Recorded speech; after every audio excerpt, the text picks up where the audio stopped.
nanay mo? Schedule natin ngayon. Pasensya ka na, Han. Masama yung pakiramdam ko. Wala akong ganang kumain. Pwede bang bilhan mo ako doon ng pampagana? Sige yan, lalabas muna ako. Bibili muna ako ng gamot mo. A few moments later. Ano? Ito na gamot mo. Inumin mo na. Ano tong gamot na binili mo?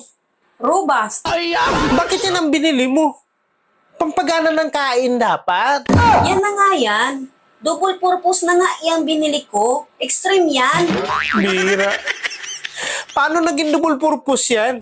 Di ba nga, pag ininom mo yan, pagkatapos ng isang oras, ang lakas mo na kumain yan. Tapos maya-maya, ang lakas mo nang bumayo. Kasi double purpose yan.